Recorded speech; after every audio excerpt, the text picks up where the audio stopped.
Welcome back, everyone, to another episode of the SERMA Pod. This is the podcast for the Sports and Entertainment Risk Management Alliance. I'm the founder and CEO of SERMA, Rich Lenkov. I'm also the host of the SERMA Pod, and we always try to bring you the most breaking legal news when it comes to sports and entertainment. And this is certainly hot off the presses. Last week, the Bachelorette was canceled. ABC announced that it was canceling it as a result of some video that was released of the star. We've got an expert in reality TV. He is the general counsel of the Zeus Network. In that role, he is responsible for a lot of these kind of issues. Larry Zerner is also a Los Angeles-based attorney and widely followed legal analyst, specializing in copyright and entertainment law before becoming a lawyer. Larry actually appeared as Shelley Finkelstein in the horror classic Friday the 13th, Part 3. He's been on our podcast before discussing that. He analyzes lots of these issues for many different outlets. He's a member of the California Bar and is really a go-to voice for media outlets and podcasts when it comes to understanding how the law impacts entertainment, content creators, and digital media. And most importantly, he is here for all the right reasons. Larry, welcome back to the SERMAPod. Oh, thanks for having me, Rich. But really, the most important reason I'm here is I think we really need to talk about the Springsteen tour starting tomorrow, right? That's the what we need to talk about. Starting tomorrow, I will be right there in the pit for my 145th show, and then I'll be in your neck of the woods next week in Inglewood. Are you going to that show? I'll be both shows. I'll be in the pit on Thursday. I'll miss you. I'll be there for show number one in the pit. But Okay, perhaps Tuesday. we'll do a I'll be live. Tuesday, but in the back. I'll be in the back. We'll do a live podcast about the legal implications of the Ticketmaster settlement. Maybe we'll do something live from the show. That's a good idea. So, all right. So, Bachelorette was canceled. This is not that unusual in the world of reality TV. After all, many people who are in reality TV have lots of issues. That's why it's so compelling. But talk to us about the idea that ABC and the producers of The Bachelorette might face some liability. I know that these contracts are usually very heavily favored towards management, towards the network. There's morals clauses. Let's get into all that. What are we talking about as potential liability? Is this a breach of contract? Is it negligence? What first off are the potential liability issues involved? Well, they don't seem to have liability because they took the hit. At the end of the day, they said, we're not going to run the show. So they already shot the show. Everyone got paid. Those people don't get more money. The contracts always say we can choose not to run this show if we choose not to. So there is the liability was ABC's by screwing up and not vetting her correctly. They took the millions and millions of dollars in hit in both, having this show that they spent all this money to film and they're not going to use, and then having blank space, which they now need to fill with other content. So they've taken all the hit that they can. I don't see any, but none of the cast members have any grounds to sue because the show didn't air, because those contracts clearly say we don't have to air the show. Yeah, well, let's talk about that because, again, Taylor Frankie Paul, the star of The Bachelorette, she was seen on video that was released, body cam video from a couple of years ago, an incident involving domestic abuse. Allegedly, she was throwing a chair at her partner, her ex-husband, whatever, her fiance. The chair also struck her daughter. You mentioned that the contestants, many of whom, took time off their job, one of whom presumably would be a future bachelor, right? Usually the next season star is picked from the contestants. That is a lucrative gig, obviously. None of these contestants have a cause of action against ABC for the cancellation. Why is that? Dive into the language in these contracts that protects the network from that type of litigation. Well, the contracts in any reality show specifically say that the network does not have to air the show. They have a duty to pay the people for the work they've done. Um, in fact, I represented one of the Bachelors way a long time ago, so uh, seen some of these deals, although they're all the same.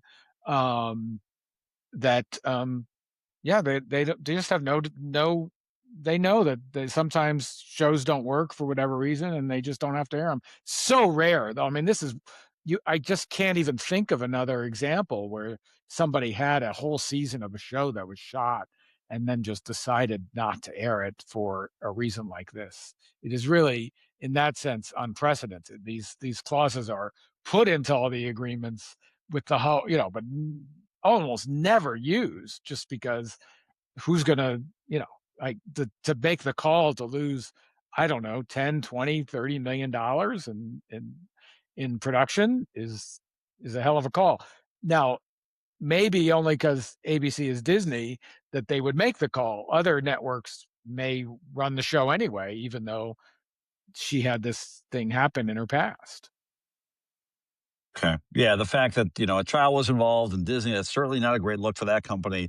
Um, Do you think it matters? It sounds like the answer is no, but does it matter that ABC was either aware of this alleged criminal background or was negligent in not becoming aware? This wasn't a surprise. This was widely known that she had this past, allegedly criminal history. Does it matter if ABC either knew or should have known and went ahead with the season anyway? Well, it matters because now they've paid the price. They're paying the price for No, I'm saying, not does it vetting her. matter in a cause of action? Could the contestants claim that ABC was negligent or that they acted willful and wantonly, anything like that, or it's just this language is so airtight that these lawsuits are going nowhere?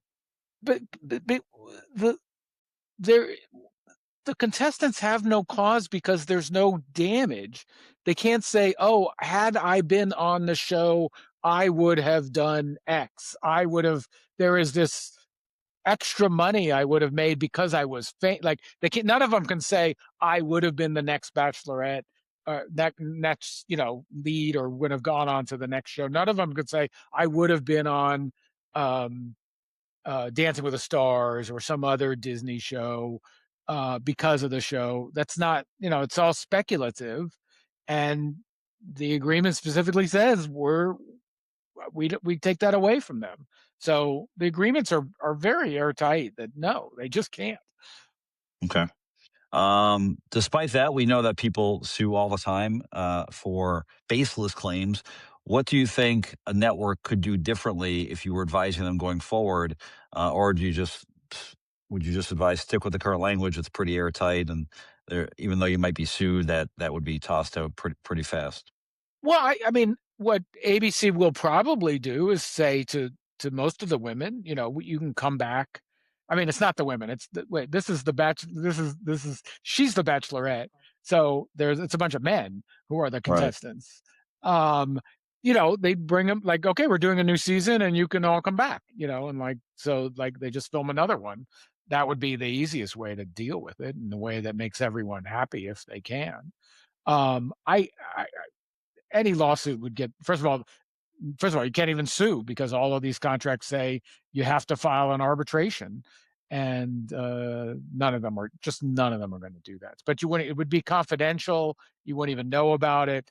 I just can't see any reputable lawyer taking on a case that says, "Oh, I had the show run. You had a duty to run it with me, to run this episode." When clearly the contract says you don't have that duty, and I'm damaged. But it it just it's.